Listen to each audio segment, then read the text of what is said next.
नमस्कार दोस्तों, स्वागत है आपका हमारे YouTube चैनल जीके ट्रैकर पे।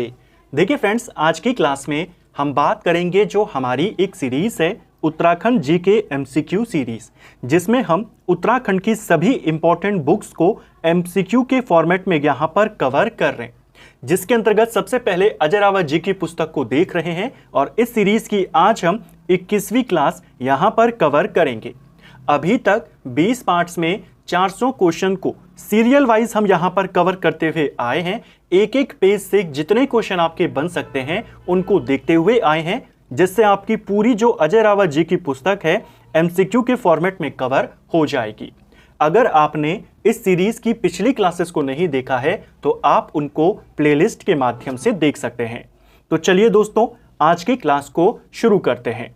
आज का हमारा पहला क्वेश्चन है, 1838 में किस अंग्रेज अधिकारी को चाय के बारे में ज्ञान प्राप्त करने के लिए चाइना भेजा गया था? देखिए, इसी प्रश्न से ऐसे ही फॉर्मेट से एक मिलता जुलता क्वेश्चन आपसे पेपर में पूछा गया था कि जो चाइनीज चाय विशेषज्ञ था एसआई वांग, यह किस वर्ष ईस्ट इंडिया कंपनी के आमंत्रण पर यहां पर आया था, गढ़वाल में आया था? यह आया था 1850 में। हो सकता है ऐसा वाला क्वेश्चन भी बन जाए कि किस अंग्रेज को यहां से भेजा गया था और कब भेजा गया था। तो अंग्रेजों ने भी अपने एक अधिकारी को भेजा था चाय के बारे में जानकारी प्राप्त करने के लिए चीन 1838 में, और उसके अधिकारी का नाम था फॉर्च्यून। ऑप्शन बी इसका सही उत्तर यहां पर होगा। ये चाइना गया और चाइना से अपने साथ कुछ जो वहां के चाय विशेषज्ञ थे उनको भी ये लेकर आया था। ठीक है, नेक्स्ट है, हेनरी रैमजे द्वारा किस वर्ष कत्यूर में चाय बागीचा स्थापित किया गया था? कई सारे उस दौरान चाय के बागान लगे। हमने पिछली क्लास में चाय से संबंधित जो शुरुआती क्वेश्चन थे, चाय से संबंधित जो बेसिक क्वेश्चन थे, उनको कवर किया। चाय का जो पहला बागान लगा वो अल्मोड़ा के लक्ष्मेश्वर में लगा फॉकनर के द्वारा। तो जगह जगहों पर उस समय चाय के बागान लगने लगे थे। अब क्योंकि हेनरी रैमजे एक महत्वपूर्ण व्यक्ति है तो इसके द्वारा भी एक चाय का बागान स्थापित किया गया कत्यूर क्षेत्र में, और यह बागान इसने 1850 में लगाया था। ऑप्शन बी सही उत्तर यहां पर होगा। जैसे मैंने आपको कहा, सबसे पहले फॉकनर ने लगाया लक्ष्मेश्वर में, 1841 में हवाला बाग में मेजर कार्बेट के द्वारा लगाया गया, फिर 1850 में हेनरी रैमजे ने यहां पर लगा दिया।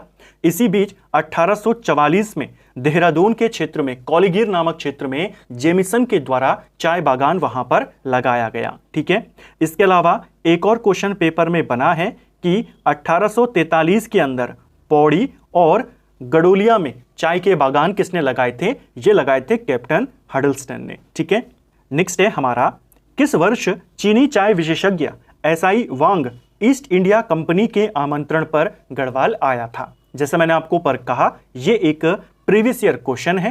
कौन आया था? एसआई वांग। कहां से आया था? यह चाइना से आया था एक चाय विशेषज्ञ के रूप में, और यह आया था 1850 में। ऑप्शन सी इसका सही उत्तर यहां पर होगा। एक चीज यहां पर और ध्यान रखना, क्योंकि चाय बागानों को लेकर के, चाय विशेषज्ञों को लेकर के, इसके उत्पादन को लेकर के कई सारे सवाल आपके पास बने हैं, तो एक चीज को और यहां पर क्लियर करते हुए चलें। देखिए, 1835 के बाद जब डॉक्टर रायले के द्वारा व्यापक स्तर पर चाय की खेती शुरू की गई और फॉकनर के द्वारा पहला बागान लगाया गया, फॉकनर के बाद अंग्रेजों की तरफ से चाय बागानों का जो प्रमुख नियुक्त किया गया था वो जेमिसन को नियुक्त किया गया था। वही जेमिसन जिसने 1844 में देहरादून में चाय बागान लगाया था। ठीक है, फॉकनर के बाद ये यहां का प्रमुख बना। शुरुआत में ये सारे जो चाय बागान लग रहे थे ये सरकार के द्वारा लगाए जा रहे थे, यानी सरकारी मदद से लगाए जा रहे थे। प्रश्न बनेगा, किस वर्ष ब्रिटिश सरकार द्वारा या ब्रिटिश अधिकारियों के द्वारा ये जो चाय बागान सारे लगाए गए थे अलग अलग स्थानों पर, इनका निजीकरण कर दिया गया, यानी जो प्राइवेट सेक्टर था उनको हस्तांतरित कर दिया गया?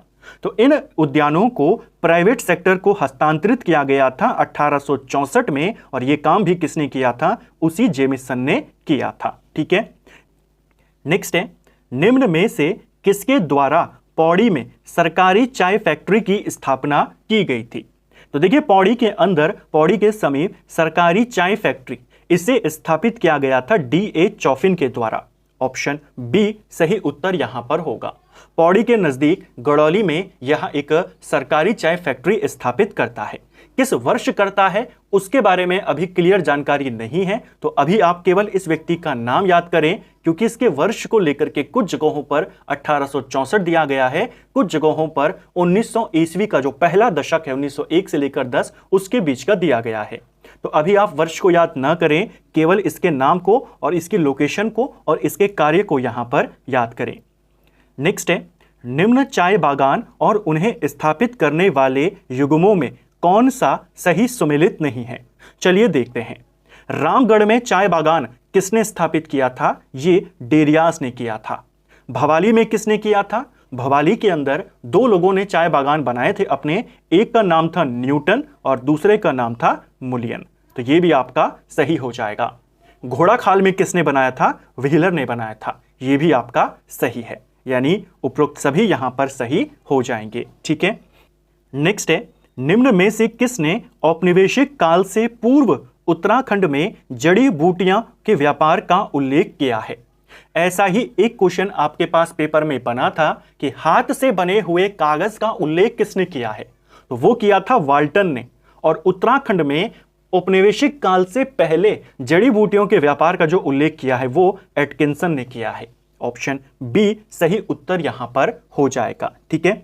देखिए, उत्तराखंड के अंदर बीजों का जो कृषिकरण होता है, यानी बीजों को उगाना, उसकी जो हमें पहली जानकारी मिलती है, पहली जानकारी किसमें से मिलती है? वो मिलती है मूरक्राफ्ट के यात्रा वृतांत से। ये इंपॉर्टेंट पॉइंट हो जाएगा, इसे ध्यान रखना कि राज्य के अंदर बीजों की खेती का जो सबसे पहला विवरण हमें मिलता है वो मूरक्राफ्ट का लिखित जो यात्रा वृतांत है उसमें मिलता है। उसके बाद एटकिंसन ने भी इसका उल्लेख किया और उत्तराखंड में औपनिवेशिक शासन से पहले, औपनिवेशिक शासन यानी गोरखाओं से भी पहले जब यहां पे राजा महाराजा थे, उन टाइम पर जो बीजों का कृषिकरण किया जाता था, उनको उगाया जाता था, उसके बारे में बताया। ठीक है, इन दो बातों को याद करेंगे। एटकिंसन ने अपने गजेटियर में इन सब का उल्लेख किया है। नेक्स्ट है, ब्रिटिश सेना और उनके परिवारों के ग्रीष्मकालीन आवास हेतु स्थान चयन के लिए किसे कुमाऊं भेजा गया था? देखिए, उत्तराखंड की जो जलवायु है, उत्तराखंड की जो प्राकृतिक संरचना थी वो लगभग वैसी थी जैसे अंग्रेजों के इंग्लैंड की थी। तो अंग्रेजों को यह जगह अपने लिए उपयुक्त लगी और 1820 के दशक में जब ट्रेल का यहां पर शासन चल रहा था और चाय की खेती के लिए संभावनाओं को ढूंढा जा रहा था, उसी दौरान एक अंग्रेज अधिकारी को भेजा गया ग्रीष्मकालीन आवासों के चयन के लिए। और यह कौन था? इसका नाम था मेजर लैंग। ऑप्शन बी सही उत्तर यहां पर होगा। लगभग 26-27 के आसपास ये यहां पर आया था और उसी दौरान आप जानते हैं एक और ब्रिटिश अधिकारी यहां पर आया हुआ था, डॉक्टर रायले। तो डॉक्टर रायले यहां पर चाय की खेती की संभावनाओं को जांचने के लिए आया था। इसी रायले के द्वारा सिफारिश की जाती है कि यहां पर चाय बागान स्थापित किए जा सकते हैं, बहुत ही अच्छी यहां की स्थितियां हैं। उसके बाद चाय बागान स्थापित किए जाते हैं और कई सारे ब्रिटिश परिवारों को यहां पर बसाया जाता है। ठीक है, ये जो सारे ब्रिटिश परिवार यहां पर बसाए गए, अधिकारी बसाए गए, इनको सरकार के द्वारा भूमि भी आवंटित करी जाती थी चाय बागान के लिए। और उस भूमि को क्या कहा जाता था? उस भूमि को फ्री सैंपल एस्टेट कहा जाता था। ठीक है, और इन अंग्रेजों के द्वारा जो चाय बागान स्थापित किए गए, स्थानीय लोगों के द्वारा उनको चाह बगीच कहा जाता था। ठीक है, ये क्वेश्चन बन सकते हैं। नेक्स्ट है, किस वर्ष कुमाऊं गवर्नमेंट गार्डन चौबटिया के वन व फलदार पेड़ों का पहला कैटलॉग प्रकाशित किया गया था? यह क्वेश्चन भी प्रीवियस ईयर का क्वेश्चन है, पेपर में बन चुका है। देखिए, जो कुमाऊं गवर्नमेंट गार्डन है चौबटिया में, जिसे चौबटिया उद्यान भी कहते हैं, 1869 में बना था। डब्ल्यू क्रो जिसका पहला सुपरिटेंडेंट था। ठीक है, जो दूसरा कुमाऊं गवर्नमेंट गार्डन है जो इंपॉर्टेंट है, पेपर में आता है, वो 1909 में बना था जोली कोट में। ठीक है, नैनीताल के अंदर, ये अल्मोड़ा में है। तो इस वाले उद्यान का जो फल है, जो वन है यहाँ के, उनका जो पहला कैटलॉग प्रकाशित किया गया वो 1893-95 में किया गया था, यानी इस दौरान किया गया। ठीक है, तो ऑप्शन बी सही उत्तर यहां पर हो जाएगा। अगर पूछेगा दूसरा कैटलॉग, क्योंकि पहला वाला तो पेपर में आ चुका है, जो इस उद्यान का दूसरा कैटलॉग प्रकाशित किया गया वो 1899 में किया गया। ठीक है, पहला 93 से 95 के दौरान और दूसरा 1899 में। जो तीसरा कैटलॉग इसका जारी किया गया था वो 1924 में हुआ था, जिसमें संशोधन 1931 में हुआ था। इन तीन कैटलॉग को आपने याद करना है। ठीक है, नेक्स्ट है, उत्तराखंड में होने वाली वनस्पतियों को लिपिबद्ध किसने किया था?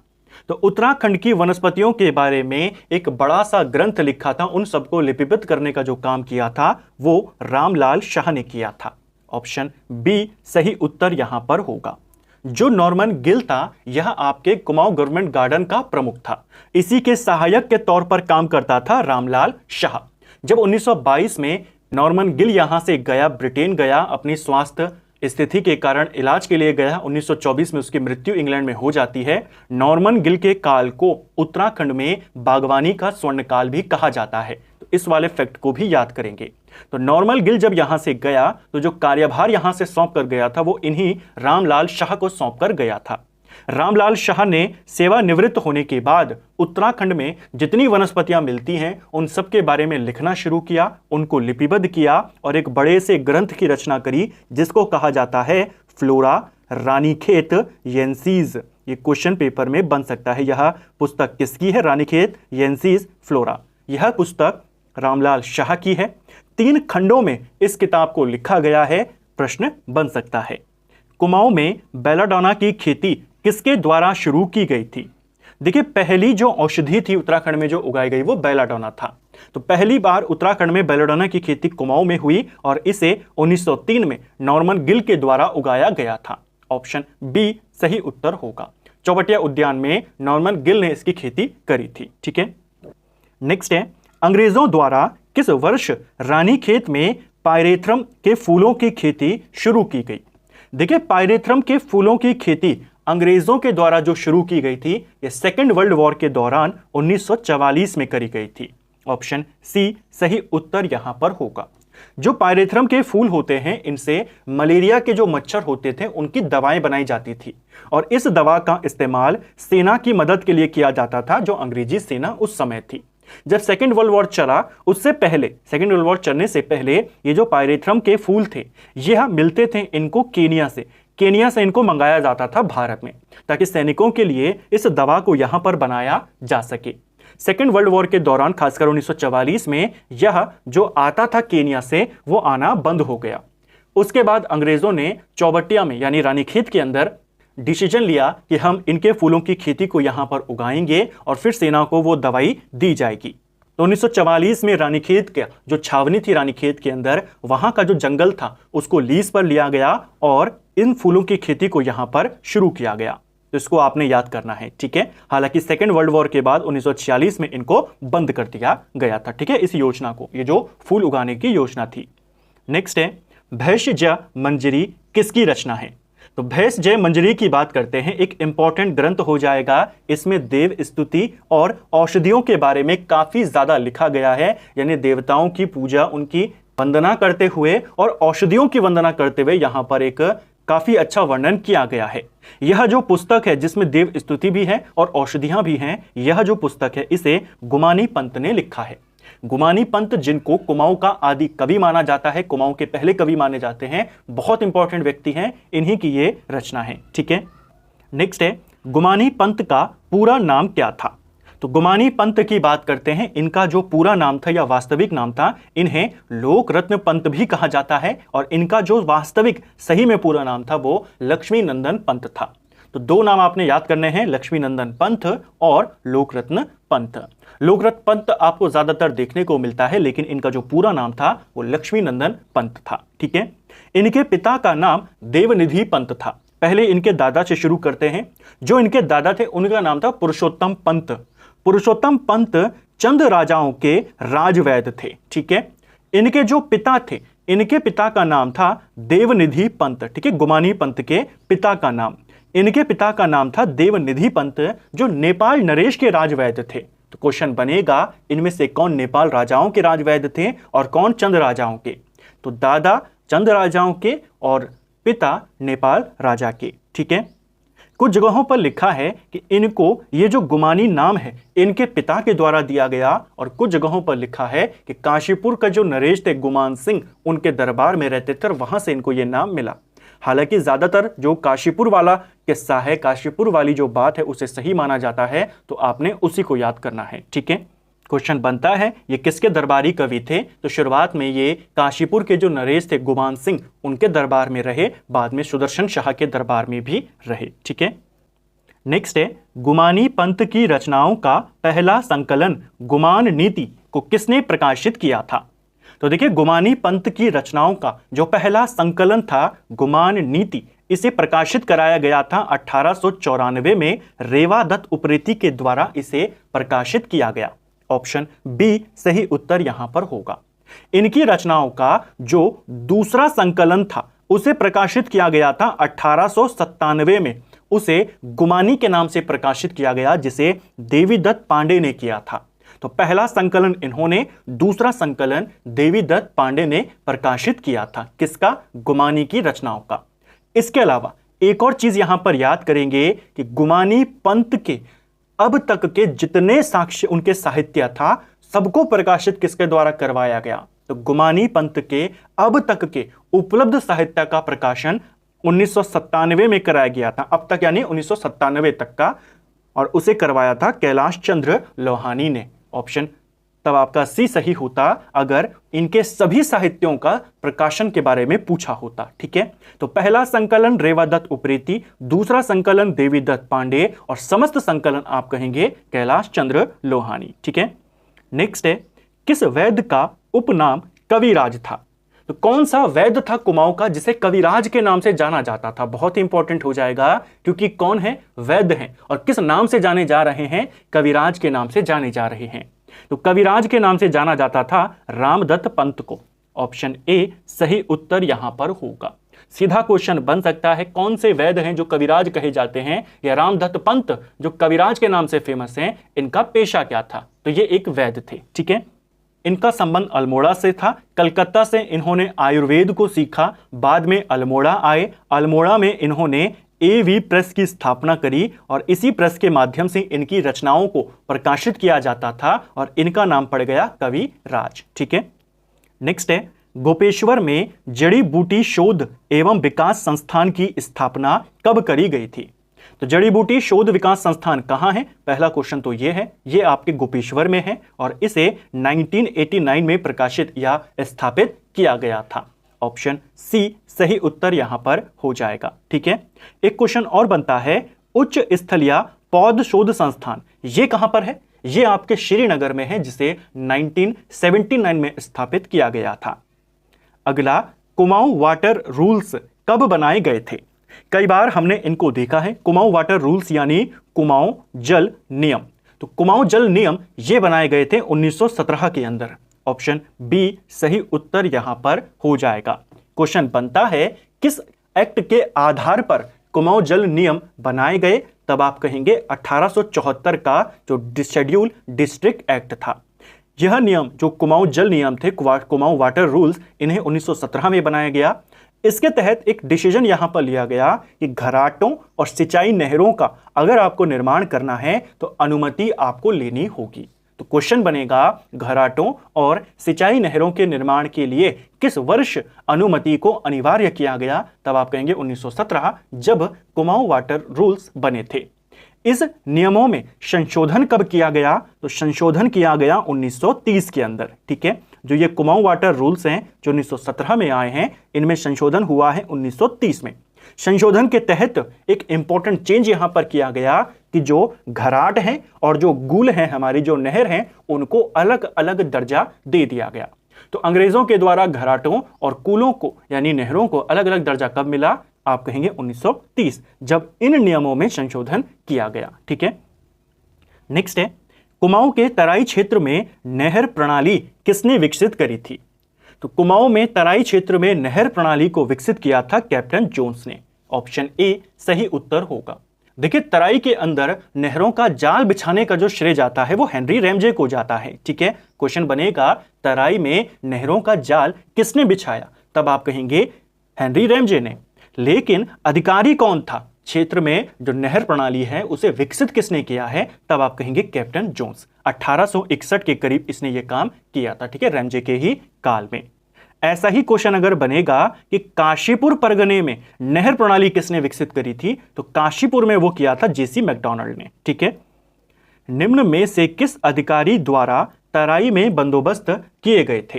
तो तराई क्षेत्र में बंदोबस्त करने का जो काम किया था, भूमि बंदोबस्त आप कहें, यह काम किया था बोल्डरसन ने। ऑप्शन बी सही उत्तर यहां पर होगा। लगभग 1831 के आसपास इसने किया था। ठीक है, क्वेश्चन बनता है तराई को जिला कब बनाया गया? तो तराई को जिला 1842 में बनाया गया। तराई को कुमाऊं कमिश्नरी में कब डाला गया? तो इसे 1870 में डाला गया। ठीक है, रवाई परगने को किस वर्ष टिहरी में शामिल किया गया था? देखिए, रवाई परगना जिस पर आगे जाकर के रवाई कांड होगा, रवाई गोली कांड होता है, काफी इंपॉर्टेंट घटना है। 30 मई 1930 की लास्ट क्लास में हमने डिटेल में बात करी थी रवाई कांड के बारे में। तो वो जो रवाई परगना है, इसे टिहरी में शामिल कब किया गया? इसे टिहरी में 1824 में सुदर्शन शाह के काल में शामिल किया गया था। ऑप्शन सी सही उत्तर होगा। और इसी के 106 साल के बाद यहां पर होता है रवाई कांड। ठीक है, जो पेपर में आता है, इसको आप याद रखेंगे। तो फ्रेंड्स, ये था हमारा आज का वीडियो, जिसमें हमने उत्तराखंड जीके के 20 और इंपॉर्टेंट क्वेश्चन को यहां पर कवर किया। 21 क्लासेस हमारी इस सीरीज में कवर हो चुकी हैं। अजय रावत जी की पुस्तक का लगभग 70% भाग हम एमसीक्यू के फॉर्मेट में कवर कर चुके हैं। उम्मीद करता हूं आपको ये सीरीज पसंद आ रही होगी और आज का वीडियो भी आपको पसंद आया होगा। अगर ये वीडियो आपको पसंद आई है तो वीडियो को लाइक करें, चैनल पर नए हैं तो सब्सक्राइब करें, अपने दोस्तों के साथ शेयर करें। वीडियो आपको कैसा लगा कमेंट बॉक्स में हमें जरूर बताएं। Thank you friends.